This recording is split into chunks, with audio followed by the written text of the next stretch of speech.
اهلا ومرحبا بكم اعزائي الطلبه في كل بيت وفي كل مدرسه. معكم مستر عزت في قناه يا عمو زيزو. والنهارده عاملين امتحان لماده الفيزياء للصف الاول للثانوي اعضاء الفصل الاول. الامتحان هيكون في مستوى الطالب المتوسط، وهتلاقي في الاخر امتحان بيقيس مستويات التفكير العليا. القناه ساعدك تذاكر اونلاين من البيت وتقفل الماده بدون دروس خصوصيه، بجانب متابعه دوريه واسئله وامتحانات، وكله بالمجان. ما تنساش تشترك في القناه عشان يوصلك كل جديد. بدون تاخير يلا نبدا في امتحان النهارده.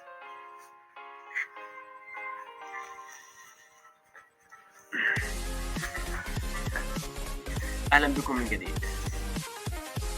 امتحان النهارده عباره عن 10 اسئله. نبدا بالسؤال الاول. الشكل البياني المقابل يعبر عن علاقة بين كمية التحرك لجسم وسرعته. طيب جميل أوي. هنفحص الأشكال اللي معانا ونشوف الحل الخاص به.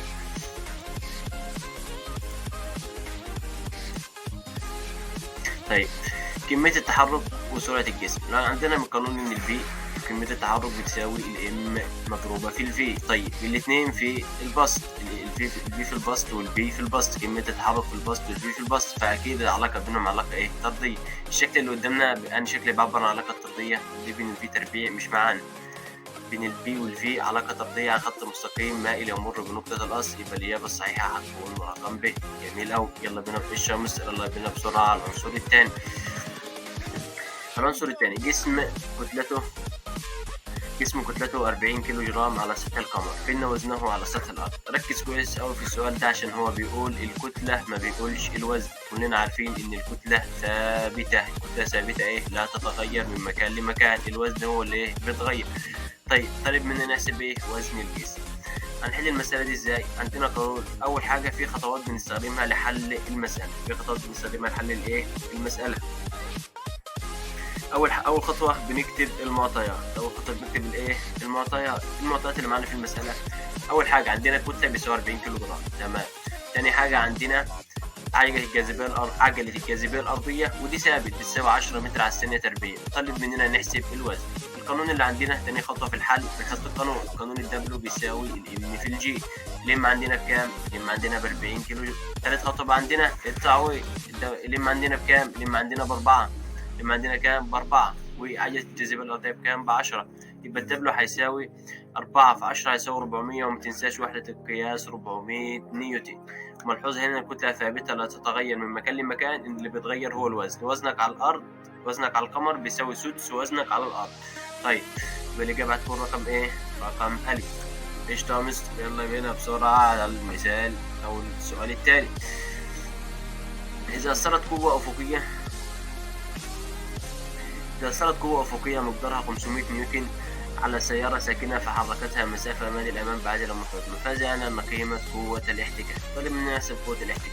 زي ما تعودنا في الحل بنكتب أول حاجة المعطيات اللي معانا في المسألة. ركز معايا في السؤال.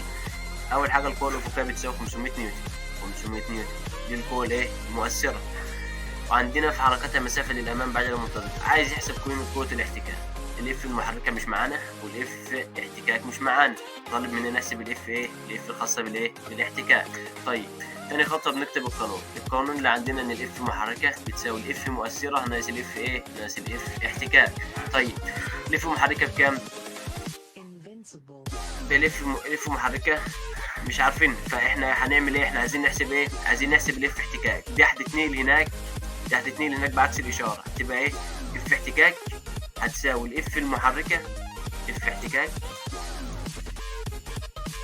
زي مثلا برمز كاف، هتساوي اف احتكاك هتساوي تنقل هناك بعكس الاشارة، وتنقل الاف المحركة بعكس الاشارة، هتساوي اف مؤثرة هنرمزها برمز ميم، مثلا اف ميم ناقص الاف المحركة هنرمزها مثلا بالرمز ه اف طيب الاحتكاك عندنا بكام؟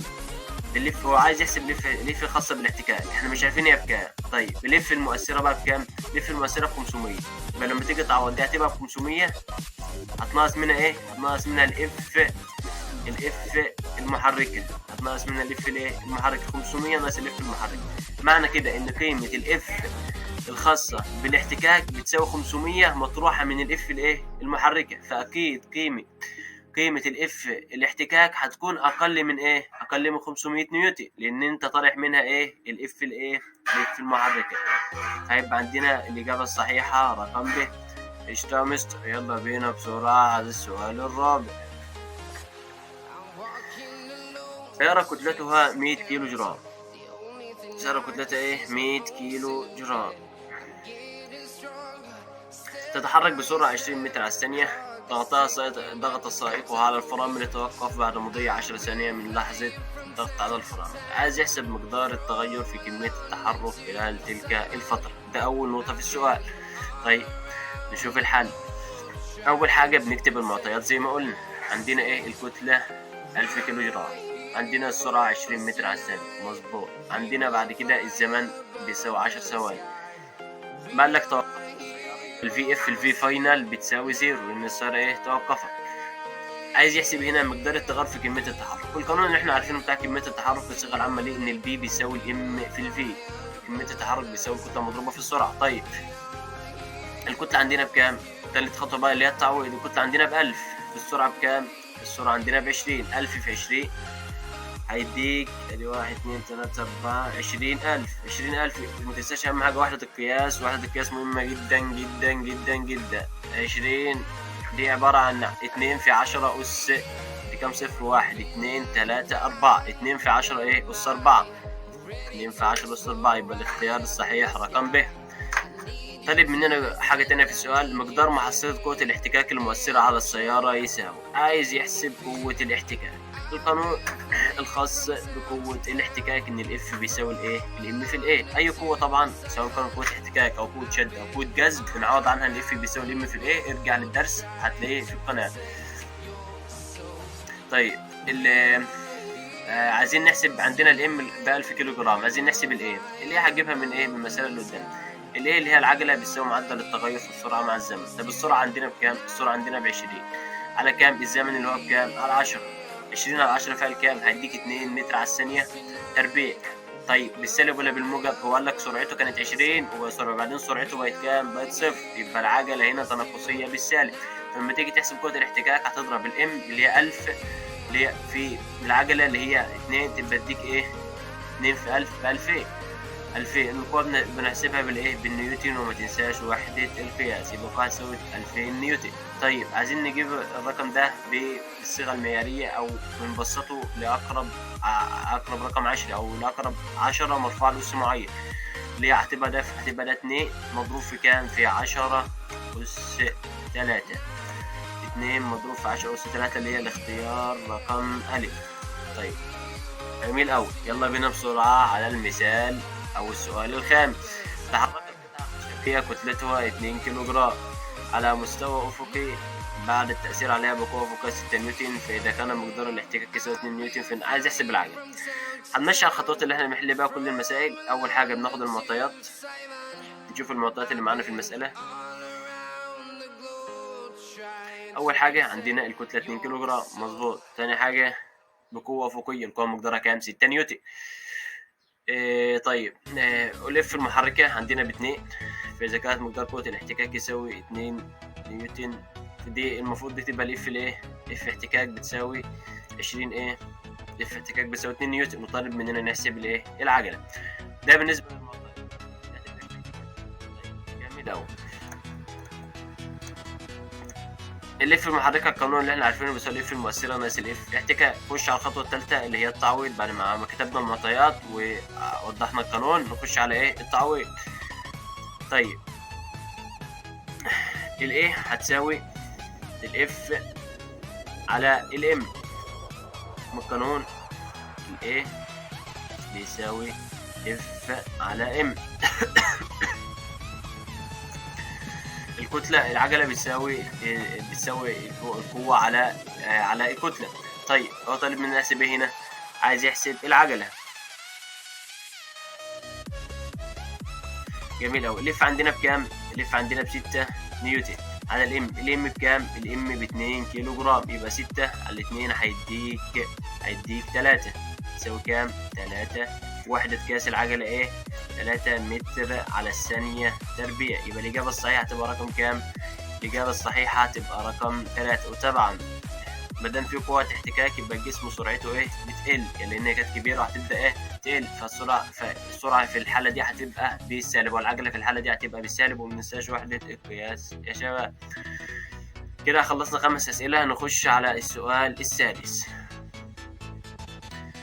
القوى المحصلة التي تؤثر على الجسم كتلته 5 كيلو جرام، بحيث تغير سرعته بانتظام من 7 إلى 3 متر على الثانية في زمن قدره 2 ثانية. عايز يحسب القوة، عندك الكتلة وعندك السرعة. طيب احنا عارفين ان أول حاجة بنكتب المعطيات زي ما موجودة قدامنا في الشكل. 5، السرعة الفي اي ب7 والفي اف ب3 والزمن ب2، وطالب مننا نحسب الاف. القانون اللي بنجيب منه الاف ان الاف بيساوي الام في الاي. طيب احنا ما عندناش عجلة، احنا عندنا ايه؟ عندنا الام. مظبوط. عندنا عجلة؟ لا، ما عندناش عجلة، عندنا سرعتين وزمن. نجيب منهم الايه؟ العجلة. قانون العجلة ايه؟ الاي بيساوي الفي اف ناقص الفي اي على التي. اللي عندنا الفي اف بكام؟ ب3 ناقص الفي اي بكام؟ ب7 على 2. 3 ناقص 7 اديك 4 على 2 اديك -4. ما تنساش الاشاره. وحده القياس متر على الثانيه تربيع. كده عندك الاي ب2، عندك الاي ب-4 اسف، وعندك الكتله ب5. يبقى ال5 في -2 هيديك كام؟ 10 نيوتن. وما تنساش وحده القياس. يلا على السؤال السابع. أثرت قوة محصلة قدرها 100 نيوتن على جسم كتلته الجسم كتلته 10 كيلو جرام، فتغير سرعته إلى 10 متر على الثانية عندما من 10 إلى 20 عندما قطع الإزاحة دي، فإن مقدار تلك الإزاحة. طالب مننا نحسب الإزاحة. طيب بنكتب المعطيات زي ما تعودنا. تاني حاجة أول حاجة عندنا الكتلة ب1000 ولا ب100، وعندنا الكتلة الإف ب100 نيوتن، وعندنا الكتلة ب10 كيلو جرام، والفي واحد بتساوي 1 متر على الثانية، والفي اف دي الفي اي اسف اللي هي السرعة الابتدائية، والسرعة النهائية الفي اف بيساوي 20 متر على الثانية. والدي طالب مننا نحسب الدي. القانون في مثلث كنا اخدناه لمعادلات الحركة. الحركة في الترم الاول. ارجع للدرس ارجع لمعادلات الحركة في الترم الاول عشان تعرف المثلث ده بتحل بيه اي مسألة في معادلات الحركة. عندك هنا فوق في اف اللي هي السرعة النهائية، وعندك تحت التي. المثلث ده مش هتلاقيه موجود في اي مكان، انا جايبه من كتاب 2014. ودي الدي اللي هي الايه؟ الازاحه. هنا المعادله رقم 1 وهنا المعادله رقم 2. وهقول لكم المثلث ده بتشتغل بيه ازاي في حل المسائل. هنا رقم كام؟ 3. في اف وتي ودي سرعه نهائيه، زمن، ازاحه. اي مساله بتلاقي فيها الفي اف والتي سواء كانوا مجهولين او واحده منهم مجهوله والثانيه معلومه، سواء كانوا معلومين او واحده مجهوله والثانيه معلومه، بتستخدم المعادله رقم 1. لو عندك الدي والتي الازاحه والزمن سواء كانوا واحده منهم مجهوله او الاثنين معلومين، بتستخدم المعادله الايه؟ الثانيه. ونفس الموضوع بالنسبه للضلع الثالث اللي هو الفي اف والدي. عندك ازاحه وسرعه نهائيه، بتستخدم الايه؟ المعادله رقم 3. طيب نطبقه هنا في القانون في المساله ازاي؟ عندنا هنا ايه في المساله؟ عندنا الفي اف. تمام. طالب مننا نحسب الايه؟ الدي سواء واحده مجهوله واحده معلومه. هنستخدم الفي اف والدي طبقا للمثلث. هنستخدم المعادله رقم 3. المعادله رقم 3 بتقول ايه؟ الاثنين اي دي بيساوي في اف تربيع ناقص الفي اي تربيع. طيب نقعد كده نشوف يطلع معانا صح ولا لا. عندنا الاثنين دي بكام؟ الايه عندنا عجله الجاذبيه الارضيه عارف ان هي ب 10. 2 في 10 هيديك 20. طيب بيساوي الفي اف تربيع. الفي اف بكام؟ الفي اف ب 20 تربيع ب 400 ناقص الفي اي تربيع بكام؟ الفي اي تربيع بكام؟ الفي اي تربيع 10 تربيع ب 100 يبقى 400 ناقص 100 هديك كام؟ 300. 300 هتقسمها على 20. 300 على 20 الصفر هيروح مع 30 على 2 فال 15. يبقى دي بتساوي 15. ومتنساش وحدة القياس متر. يبقى الإجابة الصحيحة رقم ج. نخش على السؤال اللي بعد كده. عربة كتلتها 1000 كيلو جرام وأخرى كتلتها 300 كيلو جرام. السؤال ده هيبقى فيه مقارنة بين الكتل اللي هو قانون المقارنة بين كميات التحرك أو القوة والكتلة بالقوانين الخاصة بيه. الحل بنكتب أول حاجة المعطيات زي ما موجودة قدامنا بالشكل. 1 الكتلة الأولانية، الكتلة الثانية، العجلة. قال لك العجلة الأولى بتتحرك بنفس العجلة، يبقى الإيه 1 بيساوي الإيه 2. عندك في إن القوة المحصلة المؤثرة على العربة ذات الكتلة الأكبر اللي هي العربة اللي كتلتها 3000 كيلو جرام، هنرمز لها مثلا بالرمز وليكن اف 2. طيب كتبنا القانون الاف 1 على اف 2 بيساوي ام 1 ايه 1 على ام 2 2. ده في حالة المقارنة بين كميات، في حالة المقارنة بين القوة بتقارن بالقانون الأول بالقانون الثاني. طيب الاف 1 والاف 2 عندنا مجهولين مش عارفينهم. والام 1 بكام؟ ب 1000. والام 2 بكام؟ ب 3000. العجله طبعا متساويه، يعني دي هتروح مع دي. يعني الايه 1 هنا مثلا هنرمز له وليكن مثلا بتساوي الايه 2. يبقى الايه 1 بتساوي الايه 2. هتشيل دي مثلا الايه 1 تحط ايه 2، فالايه 2 هتروح مع الايه 2. او العكس تشيل الايه 1 وتحط ايه 2، فالايه 2 تروح مع الايه 2. طيب 1000 على 3000 هيديك 1 على 3. تعمل طرفين في وسطين او مقص. الاف 1 على الاف 2 بيساوي 1 على 3. اف 1 على الاف 2 بيساوي واحد على ايه؟ بيساوي واحد على تلاتة. اعمل لهم قص. يبقى التلاتة اف واحد بيساوي اف اتنين، تلاتة اف واحد بيساوي ايه؟ اف اتنين.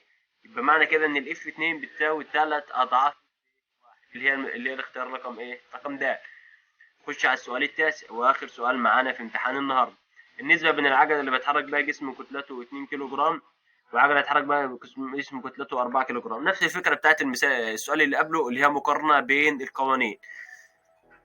الحل بنكتب اول حاجة المعطيات زي ما تعودنا. الاف واحد بكام؟ عندك ايه؟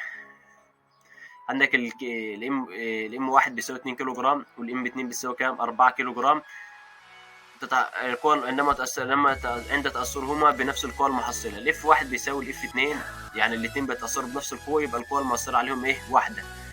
الاي واحد على الاي 2 طالب نحسبها. طيب القانون اف واحد على اف 2 بقانون المقارنة بين قانون المقارنة زي ما قلنا اف واحد على اف 2 بيساوي ام واحد اي واحد على الام 2 اي 2.